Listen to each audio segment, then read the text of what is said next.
Kursi i këmbimit euro-lek vazhdon të shfaqë tendenca rënëse në vlerën 96.01 lek sipas kursit zyrtar të këmbimit të Bankës së Shqipërisë. Megjithatë, rënja e kursit me bazë vjetore paraqitet relativisht e vogël. Krahasuar me një vit më parë, kursi i këmbimit euro-lek është me rënje me 1.8%.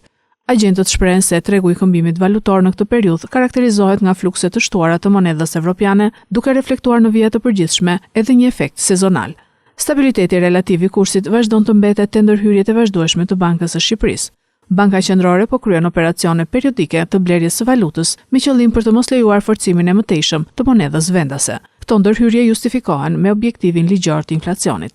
Të dhënat e fundit treguan se inflacioni vjetor në muajin nëntor zbriti në 2.1% dhe besohet se efektin kryesor po e jep komponenti i tij importuar. Për këtë arsye, Banka e Shqipërisë po tenton të frenojë një mbiçmim të mëtejshëm të lekut në kursin e këmbimit. Sipas deklaratave të guvernatorit Sejko, deri në fund të 9 mujorit 2025, blerjet kanë arritur në rreth 800 milion euro. Në rast se edhe në 3 mujorin e fundit blerjet kanë vijuar të paktën në ritmet e mesatare së 3 mujorëve të mëparshëm, gjasat janë që valuta e tërhequr nga tregu këtë vit nga Banka e Shqipërisë të kalojë kufirin e 1 miliard eurove. Mbështetur në statistikat zyrtare të Bankës së Shqipërisë për 3 mujorin e 3 2025, bilanci llogarisë korrekte ishte pozitiv në vlerën e 658 milion eurove.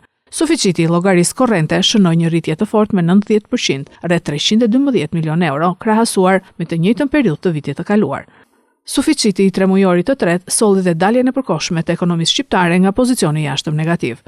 Për të gjithë 9 mujorin e parë, bilanci i llogarisë korrente ishte pozitiv në vlerën e 51 milion eurove, ndërkohë që një vit më parë kishte shënuar një deficit në vlerën e 233 milion eurove.